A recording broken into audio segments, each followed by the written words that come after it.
The Adventure of the Abbey Grange. From The Return of Sherlock Holmes by Sir Arthur Conan Doyle. It was on a bitterly cold and frosty morning, towards the end of the winter of '97, that I was awakened by a tugging at my shoulder. It was Holmes.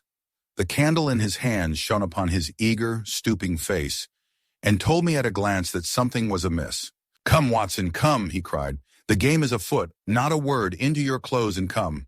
10 minutes later, we were both in a cab, and rattling through the silent streets on our way to Charing Cross Station. The first faint winter's dawn was beginning to appear, and we could dimly see the occasional figure of an early workman as he passed us, blurred and indistinct in the opalescent London reek. Holmes nestled in silence into his heavy coat, and I was glad to do the same, for the air was most bitter, and neither of us had broken our fast. It was not until we had consumed some hot tea at the station and taken our places in the Kentish train that we were sufficiently thawed, he to speak and I to listen.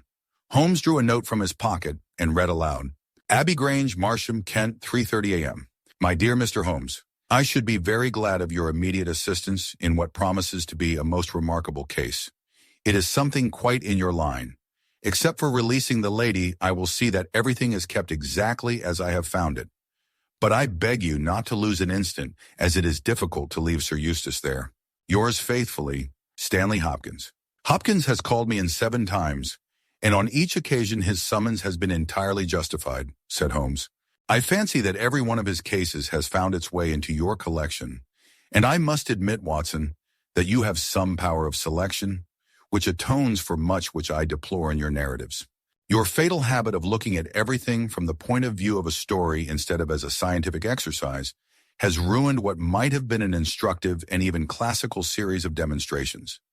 You slur over work of the utmost finesse and delicacy in order to dwell upon sensational details which may excite, but cannot possibly instruct, the reader." "Why do you not write them yourself?" I said with some bitterness. "I will, my dear Watson, I will. At present I am, as you know, fairly busy, but I propose to devote my declining years to the composition of a textbook, which shall focus the whole art of detection into one volume. Our present research appears to be a case of murder." "You think this Sir Eustace is dead, then?" "I should say so. Hopkins' writing shows considerable agitation, and he is not an emotional man. Yes, I gather there has been violence, and that the body is left for our inspection.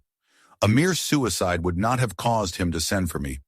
As to the release of the lady, it would appear that she has been locked in her room during the tragedy. We are moving in high life, Watson, crackling paper, EBR monogram, coat of arms, picturesque address. I think that friend Hopkins will live up to his reputation, and that we shall have an interesting morning. The crime was committed before 12 last night." "How can you possibly tell?" "By an inspection of the trains, and by reckoning the time. The local police had to be called in. They had to communicate with Scotland Yard. Hopkins had to go out, and he in turn had to send for me. All that makes a fair night's work. Well, here we are at Chislehurst Station, and we shall soon set our doubts at rest." A drive of a couple of miles through narrow country lanes brought us to a park gate, which was opened for us by an old lodge-keeper, whose haggard face bore the reflection of some great disaster. The avenue ran through a noble park, between lines of ancient elms, and ended in a low, widespread house, pillared in front after the fashion of Palladio. The central part was evidently of a great age and shrouded in ivy, but the large windows showed that modern changes had been carried out, and one wing of the house appeared to be entirely new. The youthful figure and alert, eager face of Inspector Stanley Hopkins confronted us in the open doorway. "I'm very glad you have come, Mr. Holmes. And you too, Dr. Watson. But indeed, if I had my time over again, I should not have troubled you, for since the lady has come to herself, she has given so clear an account of the affair that there is not much left for us to do. You remember that Lewisham gang of burglars? What, the 3 Randalls? Exactly, the father and 2 sons. It's their work. I have not a doubt of it. They did a job at Sydenham a fortnight ago, and were seen and described. Rather cool to do another so soon and so near, but it is they, beyond all doubt. It's a hanging matter this time." "Sir Eustace is dead, then?" "Yes, his head was knocked in with his own poker. Sir Eustace Brackenstall, the driver tells me." "Exactly. One of the richest men in Kent. Lady Brackenstall is in the morning room. Poor lady, she has had a most dreadful experience. She seemed half dead when I saw her first. I think you had best see her and hear her account of the facts. Then we will examine the dining room together. Lady Brackenstall was no ordinary person. Seldom have I seen so graceful a figure, so womanly a presence, and so beautiful a face.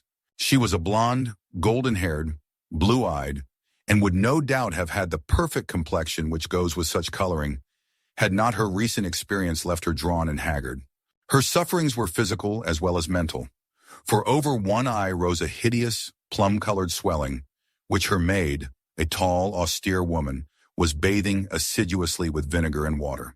The lady lay back, exhausted upon a couch, but her quick, observant gaze, as we entered the room, and the alert expression of her beautiful features, showed that neither her wits nor her courage had been shaken by her terrible experience. She was enveloped in a loose dressing gown of blue and silver, but a black sequin-covered dinner dress lay upon the couch beside her. "I have told you all that happened, Mr. Hopkins," she said wearily. "Could you not repeat it for me?" "Well, if you think it necessary, I will tell these gentlemen what occurred. Have they been in the dining room yet? I thought they had better hear your ladyship's story first. I shall be glad when you can arrange matters. It is horrible to me to think of him still lying there." She shuddered and buried her face in her hands. As she did so, the loose gown fell back from her forearms. Holmes uttered an exclamation. "You have other injuries, madam. What is this?" Two vivid red spots stood out on one of the white round limbs. She hastily covered it. "It is nothing. It has no connection with this hideous business tonight. If you and your friend will sit down, I will tell you all I can. I am the wife of Sir Eustace Brackenstall. I have been married about a year. I suppose that it is no use my attempting to conceal that our marriage has not been a happy one. I fear that all our neighbors would tell you that, even if I were to attempt to deny it. Perhaps the fault may be partly mine. I was brought up in the freer, less conventional atmosphere of South Australia, and this English life, with its proprieties and its primness, is not congenial to me. But the main reason lies in the one fact, which is notorious to everyone, and that is that Sir Eustace was a confirmed drunkard. To be with such a man for an hour is unpleasant. Can you imagine what it means for a sensitive and high-spirited woman to be tied to him for day and night? It is a sacrilege, a crime, a villainy to hold that such a marriage is binding. I say that these monstrous laws of yours will bring a curse upon the land. God will not let such wickedness endure." For an instant she sat up, her cheeks flushed, and her eyes blazing from under the terrible mark upon her brow. Then the strong, soothing hand of the austere maid drew her head down onto the cushion, and the wild anger died away into passionate sobbing. At last she continued, "I will tell you about last night. You are aware, perhaps, that in this house all the servants sleep in the modern wing. This central block is made up of the dwelling rooms, with the kitchen behind and our bedroom above. My maid, Teresa, sleeps above my room. There is no one else, and no sound could alarm those who are in the farther wing. This must have been well known to the robbers, or they would not have acted as they did. Sir Eustace retired about 10:30. The servants had already gone to their quarters. Only my maid was up, and she had remained in her room at the top of the house until I needed her services. I sat until after 11 in this room, absorbed in a book. Then I walked round to see that all was right before I went upstairs. It was my custom to do this myself, for as I have explained, Sir Eustace was not always to be trusted. I went into the kitchen, the butler's pantry, the gun room, the billiard room, the drawing room, and finally the dining room. As I approached the window, which is covered with thick curtains, I suddenly felt the wind blow upon my face and realized that it was open. I flung the curtain aside and found myself face to face with a broad-shouldered elderly man who had just stepped into the room. The window is a long French one, which really forms a door leading to the lawn. I held my bedroom candle lit in my hand, and, by its light, behind the first man I saw two others, who were in the act of entering. I stepped back, but the fellow was on me in an instant. He caught me first by the wrist and then by the throat. I opened my mouth to scream, but he struck me a savage blow with his fist over the eye and felled me to the ground. I must have been unconscious for a few minutes, for when I came to myself, I found that they had torn down the bell rope and had secured me tightly to the oaken chair which stands at the head of the dining table. I was so firmly bound that I could not move, and a handkerchief round my mouth prevented me from uttering a sound. It was at this instant that my unfortunate husband entered the room. He had evidently heard some suspicious sounds, and he came prepared for such a scene as he found. He was dressed in nightshirt and trousers, with his favorite blackthorn cudgel in his hand. He rushed at the burglars, but another, it was an elderly man, stooped, picked the poker out of the grate, and struck him a horrible blow as he passed. He fell with a groan and never moved again. I fainted once more, but again it could only have been for a very few minutes, during which I was insensible. When I opened my eyes, I found that they had collected the silver from the sideboard, and they had drawn a bottle of wine which stood there. Each of them had a glass in his hand. I have already told you, have I not, that one was elderly, with a beard, and the others young, hairless lads. They might have been a father with his 2 sons. They talked together in whispers. Then they came over and made sure that I was securely bound. Finally they withdrew, closing the window after them. It was quite a quarter of an hour before I got my mouth free. When I did so, my screams brought the maid to my assistance. The other servants were soon alarmed, and we sent for the local police, who instantly communicated with London. That is really all that I can tell you, gentlemen, and I trust that it will not be necessary for me to go over so painful a story again. Any questions, Mr. Holmes? Asked Hopkins. I will not impose any further tax upon Lady Brackenstall's patience and time, said Holmes. Before I go into the dining room, I should like to hear your experience. He looked at the maid. I saw the men before ever they came into the house, said she. As I sat by my bedroom window, I saw 3 men in the moonlight down by the lodge gate yonder, but I thought nothing of it at the time. It was more than an hour after that I heard my mistress scream, and down I ran to find her, poor lamb, just as she says, and him on the floor, with his blood and brains over the room. It was enough to drive a woman out of her wits, tied there, and her very dress spotted with him. But she never wanted courage, did Miss Mary Fraser of Adelaide, and Lady Brackenstall of Abbey Grange hasn't learned new ways. You've questioned her long enough, you gentlemen, and now she is coming to her own room, just with her old Teresa, to get the rest that she badly needs. With a motherly tenderness, the gaunt woman put her arm round her mistress and led her from the room. She has been with her all her life, said Hopkins, nursed her as a baby, and came with her to England when they first left Australia 18 months ago. Teresa Wright is her name, and the kind of maid you don't pick up nowadays. This way, Mr. Holmes, if you please. The keen interest had passed out of Holmes's expressive face, and I knew that with the mystery all the charm of the case had departed. There still remained an arrest to be effected, but what were these commonplace rogues that he should soil his hands with them? An abstruse and learned specialist who finds that he has been called in for a case of measles would experience something of the annoyance which I read in my friend's eyes. Yet the scene in the dining room of the Abbey Grange was sufficiently strange to arrest his attention and to recall his waning interest. It was a very large and high chamber, with carved oak ceiling, oaken paneling, and a fine array of deer's heads and ancient weapons around the walls. At the further end from the door was the high French window of which we had heard. 3 smaller windows on the right-hand side filled the apartment with cold winter sunshine. On the left was a large, deep fireplace with a massive, overhanging oak mantelpiece. Beside the fireplace was a heavy oaken chair with arms and crossbars at the bottom. In and out through the open woodwork was woven a crimson cord, which was secured at each side to the crosspiece below.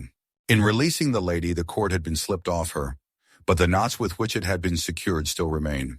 These details only struck our attention afterwards, for our thoughts were entirely absorbed by the terrible object which lay upon the tiger-skin hearthrug in front of the fire. It was the body of a tall, well-made man, about 40 years of age. He lay upon his back, his face upturned, with his white teeth grinning through his short black beard. His 2 clenched hands were raised above his head, and a heavy blackthorn stick lay across them. His dark, handsome, aquiline features were convulsed into a spasm of vindictive hatred, which had set his dead face in a terribly fiendish expression.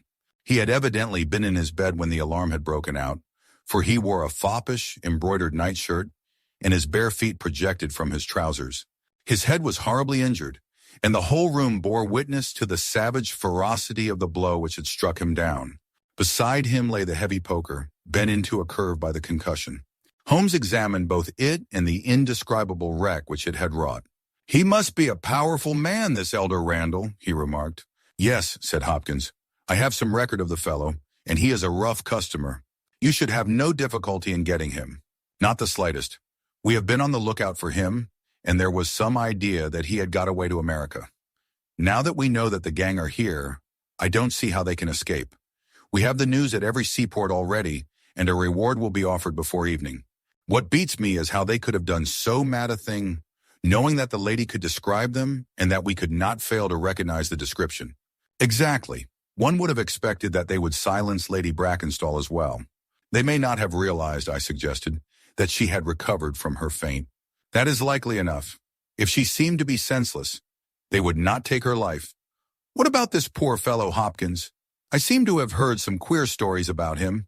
He was a good-hearted man when he was sober, but a perfect fiend when he was drunk, or rather, when he was half-drunk, for he seldom really went the whole way. The devil seemed to be in him at such times, and he was capable of anything. From what I hear, in spite of all his wealth and his title, he very nearly came our way once or twice. There was a scandal about his drenching a dog with petroleum and setting it on fire, her ladyship's dog, to make the matter worse, and that was only hushed up with difficulty. Then he threw a decanter at that maid, Teresa Wright. There was trouble about that. On the whole, and between ourselves, it will be a brighter house without him. What are you looking at now? Holmes was down on his knees, examining with great attention the knots upon the red cord with which the lady had been secured. Then he carefully scrutinized the broken and frayed end where it had snapped off when the burglar had dragged it down. When this was pulled down, the bell in the kitchen must have rung loudly, he remarked. No one could hear it. The kitchen stands right at the back of the house. How did the burglar know no one would hear it? How dared he pull at a bell rope in that reckless fashion? Exactly, Mr. Holmes, exactly. You put the very question which I have asked myself again and again. There can be no doubt that this fellow must have known the house and its habits. He must have perfectly understood that the servants would all be in bed at that comparatively early hour, and that no one could possibly hear a bell ring in the kitchen. Therefore, he must have been in close league with one of the servants. Surely that is evident. But there are 8 servants, and all of good character. Other things being equal, said Holmes, one would suspect the one at whose head the master threw a decanter, and yet that would involve treachery towards the mistress to whom this woman seems devoted. Well, the point is a minor one, and when you have Randall, you will probably find no difficulty in securing his accomplice. The lady's story certainly seems to be corroborated, if it needed corroboration, by every detail which we see before us. He walked to the French window and threw it open. There are no signs here, but the ground is iron hard, and one would not expect them. I see that these candles in the mantelpiece have been lighted. Yes, it was by their light and that of the lady's bedroom candle that the burglars saw their way about. And what did they take?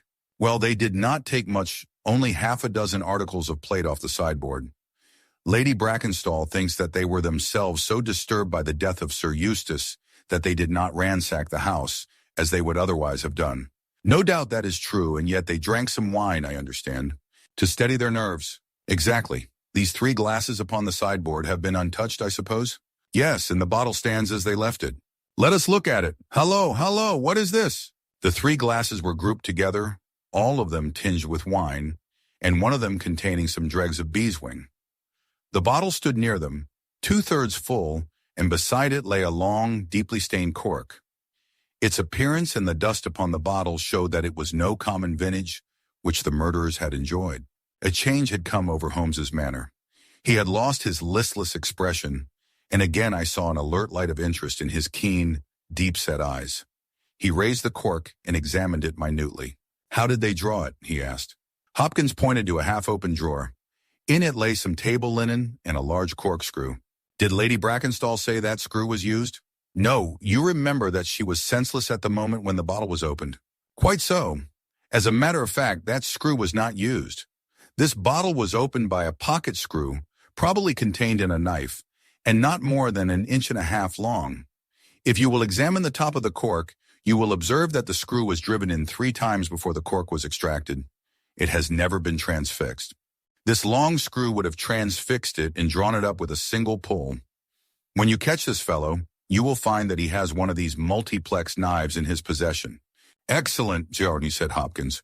But these glasses do puzzle me, I confess. Lady Brackenstall actually saw the 3 men drinking, did she not? Yes, she was clear about that. Then there is an end of it. What more is to be said? And yet you must admit that the three glasses are very remarkable, Hopkins. What? You see nothing remarkable? Well, well, let it pass.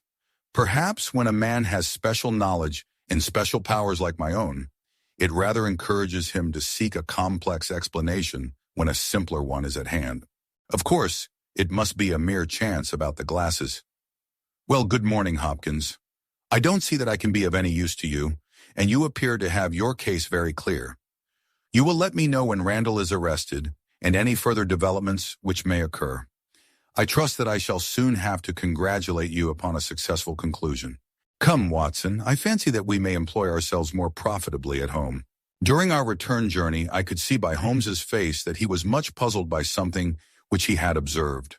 Every now and then, by an effort, he would throw off the impression and talk as if the matter were clear, but then his doubts would settle down upon him again, and his knitted brows and abstracted eyes would show that his thoughts had gone back once more to the great dining room of the Abbey Grange, in which this midnight tragedy had been enacted. At last, by a sudden impulse, just as our train was crawling out of a suburban station, he sprang onto the platform and pulled me out after him. "Excuse me, my dear fellow," said he, as we watched the rear carriages of our train disappearing round a curve. "I am sorry to make you the victim of what may seem a mere whim, but on my life, Watson, I simply can't leave that case in this condition. Every instinct that I possess cries out against it. It's wrong, it's all wrong. I'll swear that it's wrong. And yet the lady's story was complete. The maid's corroboration was sufficient. The detail was fairly exact. What have I to put up against that? 3 wine glasses, that is all. But if I had not taken things for granted, if I had examined everything with the care which I should have shown, had we approached the case de novo, and had no cut-and-dried story to warp my mind, should I not then have found something more definite to go upon? Of course I should. Sit down on this bench, Watson, until a train for Chislehurst arrives, and allow me to lay the evidence before you, imploring you in the first instance to dismiss from your mind the idea that anything which the maid or her mistress may have said must necessarily be true. The lady's charming personality must not be permitted to warp our judgment. Surely there are details in her story which, if we looked at in cold blood, would excite our suspicion. These burglars made a considerable haul at Sydenham a fortnight ago. Some account of them and of their appearance was in the papers, and would naturally occur to anyone who wished to invent a story in which imaginary robbers should play a part. As a matter of fact, burglars who have done a good stroke of business are, as a rule, only too glad to enjoy the proceeds in peace and quiet without embarking on another perilous undertaking. Again, it is unusual for burglars to operate at so early an hour. It is unusual for burglars to strike a lady to prevent her screaming, since one would imagine that was the sure way to make her scream. It is unusual for them to commit murder when their numbers are sufficient to overpower one man. It is unusual for them to be content with a limited plunder when there was much more within their reach. And finally, I should say that it was very unusual for such men to leave a bottle half empty. How do all these unusuals strike you, Watson? Their cumulative effect is certainly considerable, and yet each of them is quite possible in itself. The most unusual thing of all, as it seems to me, is that the lady should be tied to the chair. Well, I am not so clear about that, Watson, for it is evident that they must either kill her or else secure her in such a way that she could not give immediate notice of their escape. But at any rate, I have shown, have I not, that there is a certain element of improbability about the lady's story, and now on the top of this comes the incident of the wine glasses. What about the wine glasses? Can you see them in your mind's eye? I see them clearly. We are told that 3 men drank from them. Does that strike you as likely? Why not? There was wine in each glass. Exactly, but there was beeswing only in 1 glass. You must have noticed that fact. What does that suggest to your mind? The last glass filled would be most likely to contain beeswing. Not at all. The bottle was full of it, and it is inconceivable that the first 2 glasses were clear, and the third heavily charged with it. There are 2 possible explanations, and only 2. One is that after the second glass was filled, the bottle was violently agitated, and so the third glass received the beeswing. That does not appear probable. No, I am sure that I am right. What then do you suppose? That only 2 glasses were used, and that the dregs of both were poured into a third glass, so as to give the false impression that 3 people had been here. In that way all the beeswing would be in the last glass, would it not? Yes, I am convinced that this is so. But if I have hit upon the true explanation of this one small phenomenon, then in an instant the case rises from the commonplace to the exceedingly remarkable, for it can only mean that Lady Brackenstall and her maid have deliberately lied to us, that not one word of their story is to be believed, that they have some very strong reason for covering the real criminal, and that we must construct our case for ourselves without any help from them. That is the mission which now lies before us, and here, Watson, is the Sydenham train. The household at the Abbey Grange were much surprised at our return, but Sherlock Holmes, finding that Stanley Hopkins had gone off to report to headquarters, took possession of the dining room, locked the door upon the inside, and devoted himself for 2 hours to one of those minute and laborious investigations which formed the solid basis on which his brilliant edifices of deduction were reared. Seated in a corner like an interested student who observes the demonstration of his professor, I followed every step of that remarkable research. The window, the curtains, the carpet, the chair, the rope, each in turn was minutely examined and duly pondered. The body of the unfortunate baronet had been removed, and all else remained as we had seen it in the morning. Finally, to my astonishment, Holmes climbed up on to the massive mantelpiece. Far above his head hung the few inches of red cord which were still attached to the wire. For a long time he gazed upward at it, and then in an attempt to get nearer to it he rested his knee upon a wooden bracket on the wall. This brought his hand within a few inches of the broken end of the rope, but it was not this so much as the bracket itself which seemed to engage his attention. Finally, he sprang down with an ejaculation of satisfaction. "It's all right, Watson," said he. "We have got our case, one of the most remarkable in our collection. But, dear me, how slow-witted I have been, and how nearly I have committed the blunder of my lifetime. Now, I think that, with a few missing links, my chain is almost complete. You have got your men." "Man, Watson, man. Only one, but a very formidable person. Strong as a lion, witness the blow that bent that poker. 6'3" in height, active as a squirrel, dexterous with his fingers, finally, remarkably quick-witted, for this whole ingenious story is of his concoction. Yes, Watson, we have come upon the handiwork of a very remarkable individual. And yet, in that bell-rope, he has given us a clue which should not have left us a doubt." "Where was the clue?" "Well, if you were to pull down a bell-rope, Watson, where would you expect it to break? Surely at the spot where it is attached to the wire. Why should it break 3 inches from the top, as this one has done? Because it is frayed there." "Exactly. This end, which we can examine, is frayed. He was cunning enough to do that with his knife. But the other end is not frayed. You could not observe that from here, but if you were on the mantelpiece you would see that it is cut clean off without any mark of fraying whatever. You can reconstruct what occurred. The man needed the rope. He would not tear it down for fear of giving the alarm by ringing the bell. What did he do? He sprang up on the mantelpiece, could not quite reach it, put his knee on the bracket, you will see the impression in the dust, and so got his knife to bear upon the cord. I could not reach the place by at least 3 inches, from which I infer that he is at least 3 inches a bigger man than I. Look at that mark upon the seat of the oaken chair. What is it? Blood. Undoubtedly it is blood. This alone puts the lady's story out of court. If she were seated on the chair when the crime was done, how comes that mark? No, she was placed in the chair after the death of her husband. I'll wager that the black dress shows a corresponding mark to this. We have not yet met our Waterloo, Watson, but this is our Marengo, for it begins in defeat and ends in victory. I should like now to have a few words with the nurse, Teresa. We must be wary for a while, if we are to get the information which we want.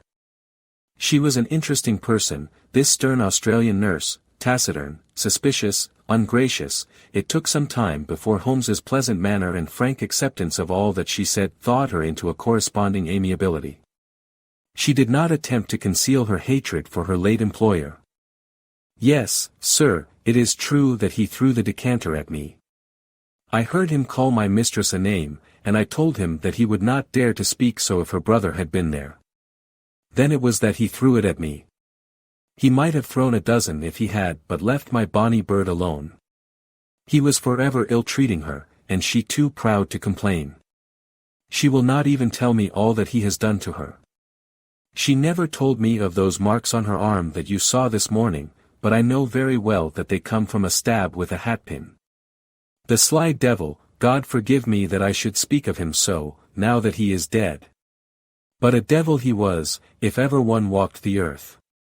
He was all honey when first we met him only 18 months ago, and we both feel as if it were 18 years. She had only just arrived in London. Yes, it was her first voyage, she had never been from home before. He won her with his title and his money and his false London ways. If she made a mistake she has paid for it, if ever a woman did. What month did we meet him? Well, I tell you it was just after we arrived. We arrived in June, and it was July. They were married in January of last year. Yes, she is down in the morning room again, and I have no doubt she will see you, but you must not ask too much of her, for she has gone through all that flesh and blood will stand. Lady Brackenstall was reclining on the same couch, but looked brighter than before. The maid had entered with us, and began once more to foment the bruise upon her mistress's brow. "I hope," said the lady, "that you have not come to cross-examine me again." "No," Holmes answered, in his gentlest voice, "I will not cause you any unnecessary trouble, Lady Brackenstall, and my whole desire is to make things easy for you, for I am convinced that you are a much-tried woman. If you will treat me as a friend and trust me, you may find that I will justify your trust. What do you want me to do?" "To tell me the truth." "Mr. Holmes." "No, no, Lady Brackenstall, it is no use. You may have heard of any little reputation which I possess. I will stake it all on the fact that your story is an absolute fabrication." Mistress and maid were both staring at Holmes with pale faces and frightened eyes. "You are an impudent fellow," cried Teresa. "Do you mean to say that my mistress has told a lie?" Holmes rose from his chair. "Have you nothing to tell me?" "I have told you everything. Think once more, Lady Brackenstall. Would it not be better to be frank?" For an instant there was hesitation in her beautiful face. Then some new strong thought caused it to set like a mask. "I have told you all I know." Holmes took his hat and shrugged his shoulders. "I am sorry," he said, and without another word we left the room and the house. There was a pond in the park, and to this my friend led the way. It was frozen over, but a single hole was left for the convenience of a solitary swan. Holmes gazed at it, and then passed on to the lodge gate.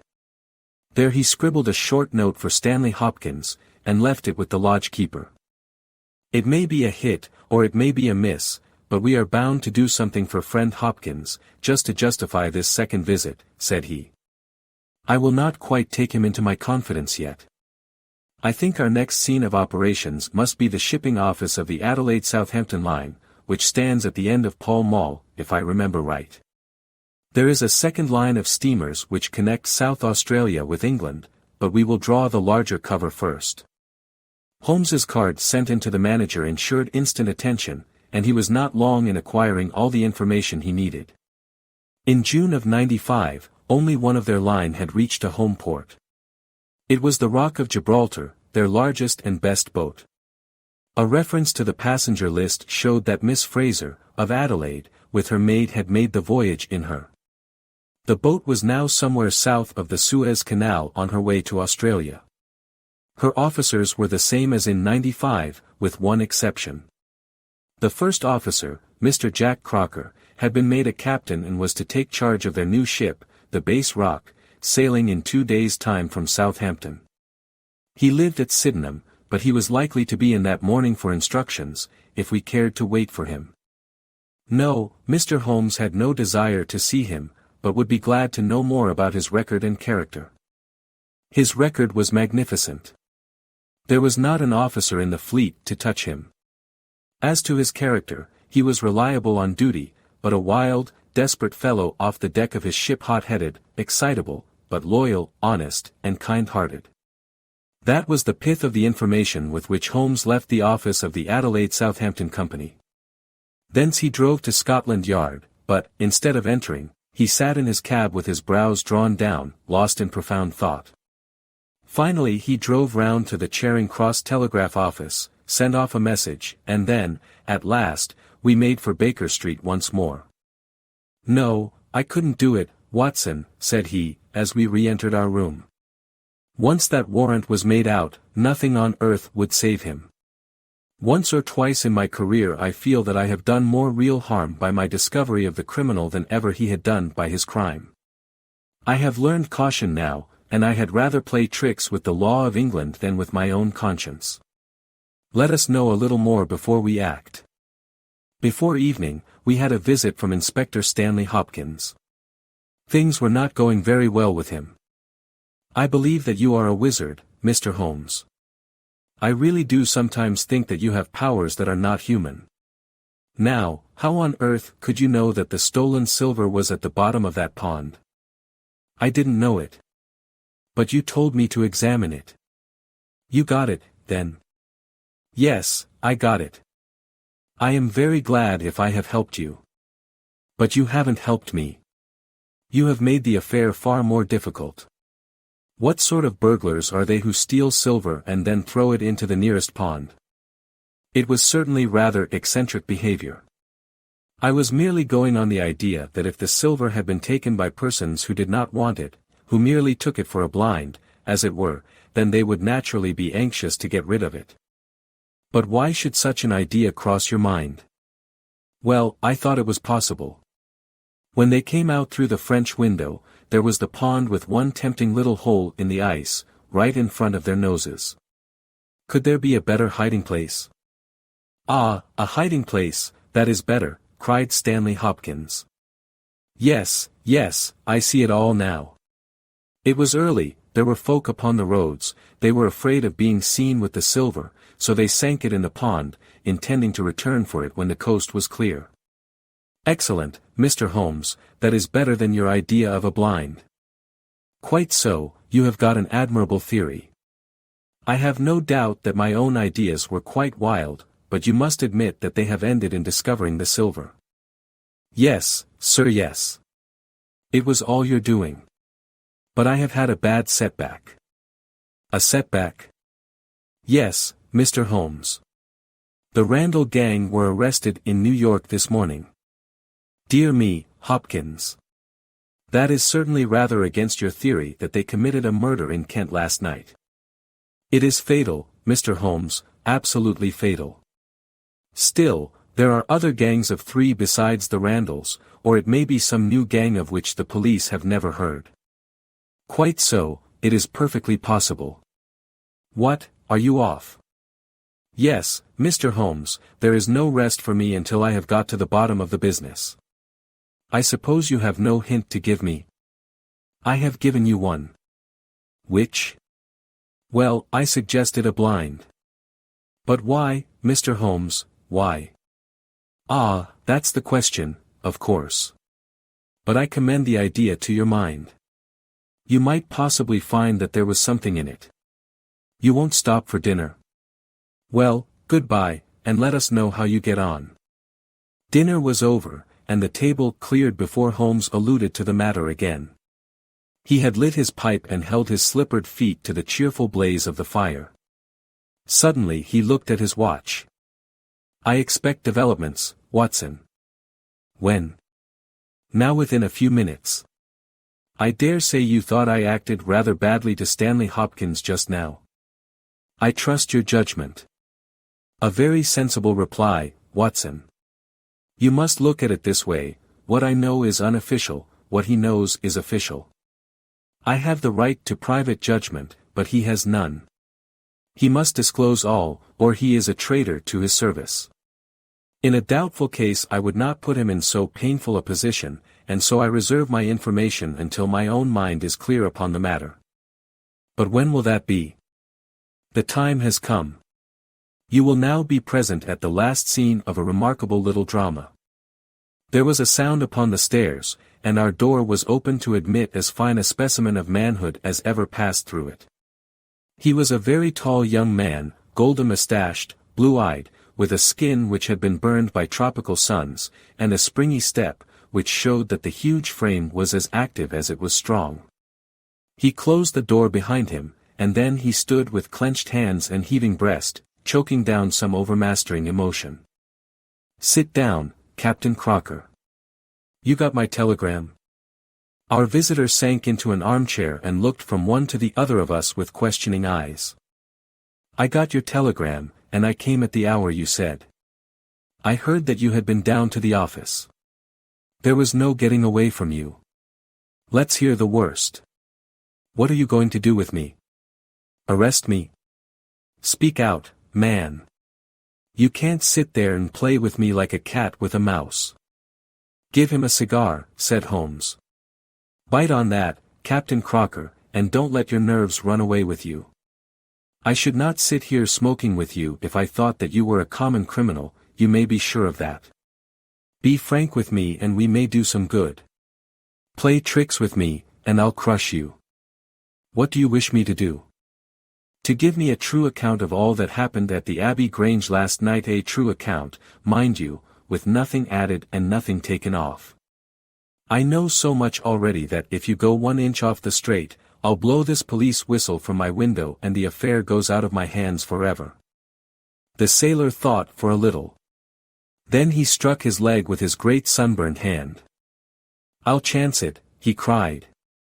"I believe you are a man of your word, and a white man, and I'll tell you the whole story. But one thing I will say first. So far as I am concerned, I regret nothing and I fear nothing, and I would do it all again and be proud of the job. Damn the beast, if he had as many lives as a cat, he would owe them all to me. But it's the lady, Mary Fraser, for never will I call her by that accursed name. When I think of getting her into trouble, I who would give my life just to bring one smile to her dear face, it's that turns my soul into water. And yet, what less could I do? I'll tell you my story, gentlemen, and then I'll ask you, as man to man, what less could I do? I must go back a bit. You seem to know everything, so I expect that you know that I met her when she was a passenger and I was first officer of the Rock of Gibraltar. From the first day I met her, she was the only woman to me. Every day of that voyage I loved her more, and many a time since have I kneeled down in the darkness of the night watch and kissed the deck of that ship because I knew her dear feet had trod it. She was never engaged to me. She treated me as fairly as ever a woman treated a man. I have no complaint to make. It was all love on my side, and all good comradeship and friendship on hers. When we parted she was a free woman, but I could never again be a free man. Next time I came back from sea, I heard of her marriage. Well, why shouldn't she marry whom she liked? Title and money, who could carry them better than she? She was born for all that is beautiful and dainty. I didn't grieve over her marriage. I was not such a selfish hound as that.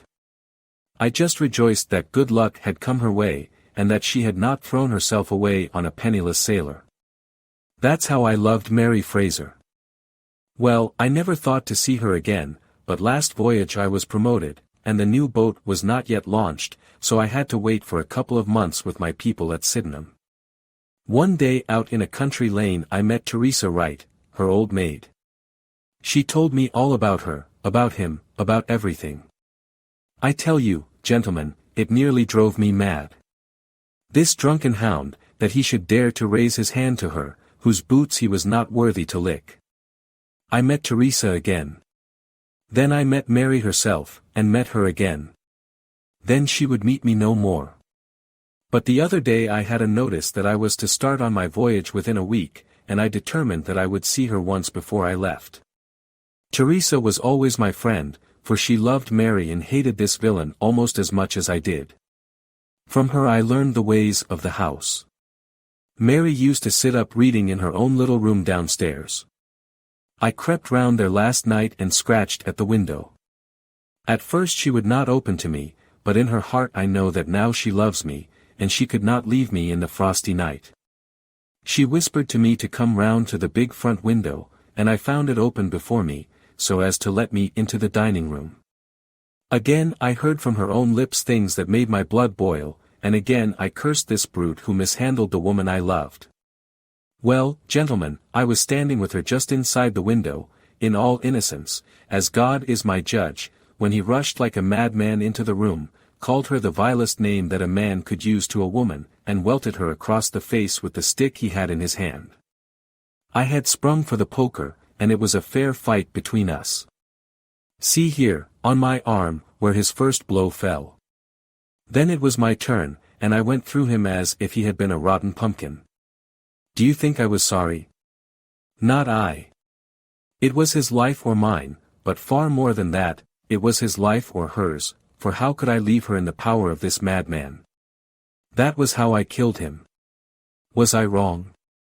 Well, then, what would either of you gentlemen have done, if you had been in my position?